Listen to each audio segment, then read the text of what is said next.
Labdien! Es esmu Laura Šīranta, un šobrīd aktuāls jautājums ir par to, ko tad darīt turismu sezonā. Un pie manis šodien viesojas Laura un Anna no attīstības nodaļas turisma ekspertas. Labdien, meitenes! Labdien! Sakiet, kādi tad jaunumi ir gaidāmi šogad turismā tieši Ropažu novadā? Šogad lielākā uzmanība tiks pievērsta mūsu novada popularizēšanai, jeb mārketinga aktivitātēm. Ropažu novads ir bagāts ar savām kultūra, vēstures un dabas vērtībām. Galveno uzsvaru mēs liksim uz turisma un kultūras pasākumu popularizēšanu, kā arī uz turisma, kultūras un sporta jomu sadarbības veicināšanu un mūsu dabas vērtību popularizēšanu. Un dabas teritoriju pielāgošanu aktīvai un pilnvērtīgai laika pavadīšanai un atpūtai. Kādas tieši mārketinga aktivitātes, tā popularizēšana ir tās mārketinga aktivitātes? Kādā veidā? Mēs strādāsim pie dažādu mērķu auditoriju piesaistīšanas, kas būs caur sociālajiem tīkliem, tas ir piemēram caur Facebooku, stāstīsim, rādīsim dažādu informāciju gan par pasākumiem, gan par uzņēmējiem. Vai dabas teritoriju pielāgošana ir plānota kādi infrastruktūras ieguldījumi? Dabas teritoriju pielāgošana, ar to mēs domājam, tātad mēs marķēsim 3 dažādas jaunas takas, kas būs pielāgotas gan pārgājieniem, nedaudz garāks, gan vienkārši kā pastaigu maršruti, gan arī sadarbojoties ar uzņēmējiem, mēs šogad plānojam attīstīt kārtīgāku sauriešu karjeru. Tieši kādā jomā kārtīgāk attīstīt? Sauriešu karjeru mēs plānojam attīstīt, sadarbojoties ar motobraucējiem, kas varētu izveidot savas trases. Tas bija enduro, kā arī mēs plānojam sadarboties ar nirējiem, kas ir ļoti ieinteresēti izmantot karjerus niršanai, tieši mācībām niršanai ar akvalangiem. Tas ir principā piemērotākais karjeras Latvijā, kur to varētu darīt, un viņi ir ieinteresēti arī attīstīt, un varbūt mums izdosies veiksmīga sadarbība, un mēs izveidosim arī kādu zemūdens maršrutu. Tas izklausās interesanti. Kādi ir ieteikumi, ko vispār vajadzētu redzēt Ropažu novadā? Ko jūs ieteiktu cilvēkam, kas neko nezina par Ropažu novadu? Ko viņam apskatīt Ropažu novadā? Sāksim ar to, ka pašvaldība šogad organizē 15 dažādus pasākumus, kurus noteikti vajadzētu apmeklēt un kuros vajadzētu piedalīties. Tas ir tikai tie, kur tiek veidoti tieši ar pašvaldību. Mēs sadarbojamies arī ar uzņēmējiem un arī ar viņiem. Mums ir ļoti dažādi pasākumi. Kas ir lielākie pasākumi, uz kuriem jūs aicināt šogad? Lielākais turisma pasākums šogad būs koncerts Kankara stacijā, ikgadējais koncerts, kurā arī ieskandināsim Ropažiem 820 svētku gadu. Ropažu 820 svētki notiks 2025. gadā, bet Kankara stacija pat par sevi ir diezgan unikāla vieta ar tādu īpašu auru, un tas arī ir padarījis šos te koncertus tādus īpašus, un šogad aicinām visus 3. augustā apmeklēt šo te koncertu. Jā, un ja mēs runājam par aktīvo atpūtu, tad varam izcelt, ka mums ir superīga sadarbība ar Ropažu novadā esošo lielāko veiku parku, kas ir High Veiks. Viņš atrodas Sunīšos.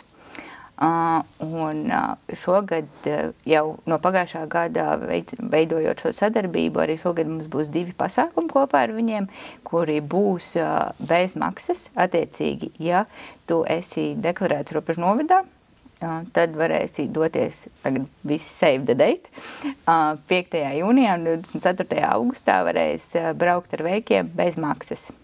Tas būs tikai Ropažu novadā deklarētiem? Deklarētiem, jā. Labi. Lielākais gastronomiskais pasākums savukārt ir plānot 17. 18. augustā, un tās ir mājas kafēnīcu dienas.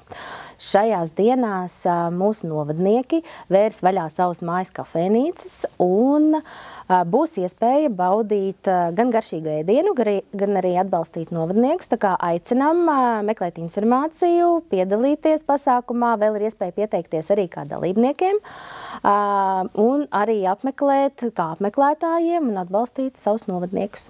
Tātad augusts ir tas pasākuma mēnesis, kurā es saklausīju vismaz 3 pasākumus, tā ir? Jā, bet visam gadam cauri ejot, vismaz viens pasākums katrā mēnesī notiks. Tā būs aktīvā atpūta vai izzināšana, dabā došanās un tā tālāk. Kur iedzīvotājs varēs uzzināt informāciju par šiem pasākumiem? Jā, lūdzu visus iedzīvotājs sekot līdz vizit Robežnovadas Facebook lapai, kurā mēs aktīvi liekam iekšā pasākumus, kur var iegūt visu šo informāciju, pieteikties, un, ja ir kaut kādi jautājumi, droši var vaicāt, nekautrēties un nākt ciemos. Vai ir vēl kāds rīks, kur iedzīvotājs, kurš nelieto Facebook, varētu uzzināt par šiem pasākumiem? Jā, protams, tas ir gan flyeri, kur tiek izvietot pa visu novadu, tā ir mājaslapa, tā ir mūsu Robežnovadas pašvaldības aplikācija, kurā visu laiku aktīvi tiek salikti visi aktuālie pasākumi. Tā ir arī avīze, kurā mēs izvietojam informāciju.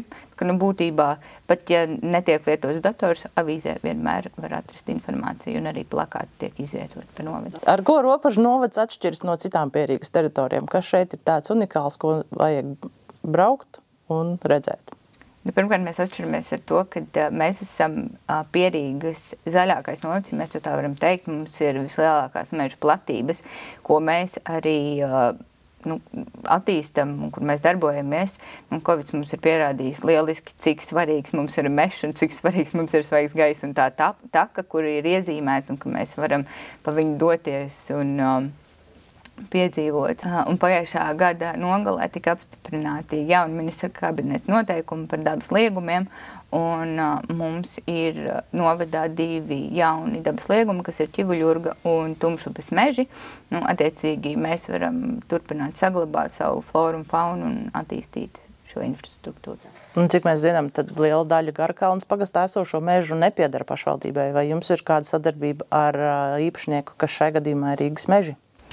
Jā, mēs burtiski tikko sazinājāmies ar Rīgas mežiem, lai šīs jaunās takas, par kurām mēs jau minējām, plānojam marķēt, lai mēs varam ar viņiem sadarboties un to visu oficiāli nomarķēt un publicēt. Tad šī būs sadarbība ar viņiem kopā, šī taka marķēšana, ja? Jā. Kādi ir kaut kādi plānoti lielākie infrastruktūras ieguldījumi tieši turisma nozarē, novadā? Ja mēs runājam par mazliet ilgāku posmu uz priekšu, tad šobrīd ir projektēšanas pēdējā stadijā velosipēdu ceļi, kas ir no Ulbrakas vidusskolas līdz Sauriešiem, kā arī no Ulbrakas līdz Līčiem un tālāk arī līdz Rīgas apveceļam. Un tos plānots ir pabeigt izbūvēt 2026. gadā. Kā arī šobrīd ir sagatavots un iesniegts projekts Eiropas Savienības finansējuma saņemšanai Margaritas Stārastes takas izveidei Bukultos. Tātad mēs ļoti ceram uz pozitīvu iznākumu un ļoti gaidām šī projekta apstiprināšanu un esam pozitīvi noskaņoti un optimistiski noskaņoti, ka šīs visu mūsu mīļās rakstnieces taka mūsu novadā taps. Vai ir vēl kādi papildinājumi infrastruktūrai, ko jūs gribat pastāstīt? Šogad pagaidām nē, bet mēs skatāmies optimistiski uz priekšu. Mēs meklējam iespējas piesaistīt arī Eiropas Savienības finansējumu un ļoti ceram, ka turpmāk mums izdosies. Lai izdodas. Jūs minējat, ka jums ir sadarbība ar uzņēmējiem. Uzņēmējs noteikti gaida kaut kādas konkrētas lietas no pašvaldības, ir īpaši turisma jomā. Kādas iespējas ir uzņēmējiem, tieši turismu uzņēmējiem, sadarboties ar pašvaldību un popularizēt savu pakalpojumu vai piedāvājumu? Tātad, jebkuram turismu uzņēmējiem ir iespēja izvietot savu informāciju pie mums gan mājaslapā, gan aplikācijā. Tas ir jau kā sākums. Un es gribu uzreiz akcentēt to, ka par turismu uzņēmēju šajā ziņā mēs nerunājam tikai par lielu viesnamu vai tikai par kaut kādiem milzīgiem kompleksiem. Ja? Mēs runājam gan par mairažotājiem, gan par amatniekiem, gan par pašnodarbinātajām personām, kas veido, piemēram, meistarklases. Ja? Jebkuram no šiem turismu uzņēmējiem ir iespēja būt redzamiem, mēs viņus varam vismaz šādā veidā popularizēt. Kā uzņēmējs var ar jums sazināties, lai šo informāciju par sevi izvietotu sev vēlamajos kanālos? Uzņēmējs ar mums var gan zvanīt, gan rakstīt ēpastus. Mēs esam pieejami, mums ir sociālie tīkli, kuros ar mums var sazināties. Mājaslapā ir visi mūsu telefona numuri un ēpasti, bet galvenais, ko mēs ieteiktu, jau sākt ar to, kad rakstiet ēpastus turisms@ropeži.lv. Un tur arī mēs saņemam informāciju, un ja kautrējās kāds zvanīt, tad mēs noteikti atzvanīsim un uzrakstīsim ēpastu par to, kā mēs varam veidot šo sadarbību. Jāsaka, ka mums jau ir izveidojusies ļoti veiksmīga sadarbība ar turismu uzņēmējiem. Lielāko daļu mēs esam uzrunājuši personīgi, un mēs turpinam šo sadarbību, gan iesaistot viņus pašvaldības rīkotajos pasākumos, aicinot piedalīties, aicinot popularizēt sevi, gan arī mēs viņiem organizējam tādus kā tīklošanās pasākumus. Šogad tāds jau ir bijis, viņš mums saucās brokastis sviestmaize, ļoti veiksmīgs, piedalījās daudz uzņēmēji, ļoti labas atsauksmes. Plānojam šogad arī vēl vienu tīklošanās pasākumu organizēt. Tā kā mēs esam atvērtas, vienmēr gatavs uzklausīt. Lūdzu, nāciet. Tātad uzņēmējiem ir ideja, viņš raksta uz turismas@ropeži.lv, un jūs ar to strādājat tālāk. Jā, tieši tā. Un vēl viena tāda forša lieta, ko es noteikti ieteiktu izmantot uzņēmējiem, ir mūsu aplikācijā popularizēt ne tikai sevi Latvijā, bet iepazīstināt ar sevi mūsu novada iedzīvotājus, liekot kaut kādus īpašus piedāvājumus, varbūt, ka var dot atlaidi, un tas viss mūsu pašvaldības aplikācijā ir redzams, un tur uzreiz jau cilvēks, ir iespēja cilvēkam atpazīt. Jāteic gan, ka tie piedāvājumi ir tikai Ropežu novada iedzīvotāji. Vai novada sadarbojas arī ar kādām lielākām turisma biedrībām? Jā, mēs sadarbojamies. Mēs aktīvi sadarbojamies ar Rīgas plānošanas reģionu. Kopīgi mēs esam tikušies ar turisma operatoriem un turisma aģentūrām, popularizējot novada piedāvājumu, kā arī turismu uzņēmēju piedāvājums, produkts un pakalpojums. Mēs aktīvi sadarbojamies ar Vidzemes turisma asociāciju un Zaļo ceļu asociāciju, ar kurām kopīgi mēs esam piesaistījuši Eiropas Savienības finansējumu, realizējuši projektus, tādējādi uzlabojot infrastruktūru novadā, turismu infrastruktūru tieši. Mēs ļoti aktīvi sadarbojamies arī ar Pierīgas turisma asociāciju, ar kuru kopīgi mēs piedalāmies dažādās turisma izstādēs, tādējādi popularizējot novadu. Un turisma izstādēs gan Latvijā, gan arī Eiropas Savienības valstīs. Kopīgi mēs organizējam dažādas pasākumus, piemēram, turisma infodienas, pieredzes apmaiņas braucienus, kā arī izstrādājam vienotu Pierīgas turisma piedāvājumu. Tu minēji par Vidzemes turisma asociāciju, ka tieši ir notikusi sadarbība infrastruktūras uzlabošanā. Kurā vietā un kāda veida infrastruktūra ir uzlabota tieši šo projektu sakarā, cik es saprotu? Jā, mēs uzlabojām, varētu teikt, atklājām arī jaunu maršrutu, kurš mums sauc Zaļais dzelzceļš.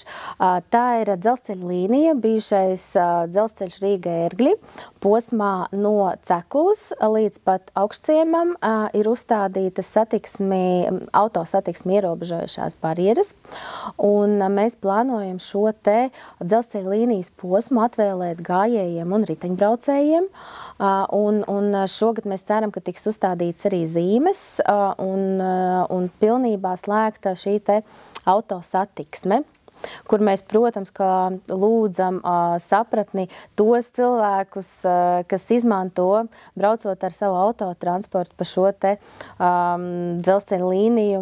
Mēs lūdzam sapratni un to, kad viņi ar laiku vairs nevarēs, diemžēl, viņi izmantot kā autoceļu. Mums ir jāattīsta un jāparedz teritorijas arī kājām gājējiem, skrējējiem, teiksim, cilvēkiem, kas vēlas veselīgi un aktīvi pavadīt laiku. Tāpēc, jā, mēs aicinām šo līniju neizmantot kā autotransporta ceļu. Tad zaļais dzelzceļš ir domāts kājām gājējiem, skrējējiem un velosipēda lietu braucējiem. Jā, braucējiem, kas brauc ar nemotorizētiem transporta līdzekļiem. Vai uzņēmējiem, piemēram, ir iespēja sevi reklamēt jūsu pieminētajā Pierīgas turisma asociācijā vai Vidzemes turisma asociācijā? Tieši robežu novadu uzņēmējiem. Jā, robežu novadu uzņēmējiem ir iespēja būt šo asociāciju mājaslapās. Piemēram, Pierīgas turisma asociācijā ir izveidojusi tikko aplikāciju zem Exit Rīgas zīmola, kurā mēs esam savadījuši informāciju par turismu uzņēmējiem. Ja jūs meklējat sevi, tas ir jūsu uzņēmēja turisma, un neredzat, tad droši arī rakstiet uz turismas@robežu.lv, un mēs atradīsim iespēju tur arī ievietot jaunus turismu uzņēmējus. Šī aplikācija ir domāta ne tikai Latvijas iedzīvotājiem, bet arī Latvijas viesiem, un tādēļ visa informācija par Pierīgu tur koncentrētā veidā. Tur ir iespējams atrast gan visus objektus, gan maršrutus, gan turismu uzņēmējus, piedāvātos pakalpojumus latviešu un angļu valodā. Izmantojam šo iespēju. Lietotne ir bez maksas? Jā, lietotne ir bez maksas. Gan Android, gan iOS platformās. Tieši tā. Kā ir ar aktīvās atpūtas iespējām novadā tieši pie ūdens, jo vasara nāk, cerams, ka būs silti, cilvēkiem peldēties patīk, atvēsināties patīk. Ko tad viņš varētu darīt? Pirmkārt, mums ir paredzēti 2 pasākumi, kuros mēs aicināsim iedzīvotājus. Pirmais ir laivu brauciens 16. jūnijā. Laivosim pa Mazo Juglu, pastīsimies, kādi viņai forši līkumi, plunčāsimies, atpūtīsimies, un otrais ir supiņas, kas mums būs 13. jūlijā pa Lielo Juglu, tātad arī varēsim atpūsties. Vēl mums ir dažādas peldvietas, un vēl mums, protams, ir Baltezers, kurā ir dažādas aktīvās atpūtas iespējas. Tad, kāds ir jūsu novēlējums robežu novadā viesiem un iedzīvotājiem sagaidot jauno aktīvo turismu sezonu? Piedalīties pasākumos. Būt aktīviem.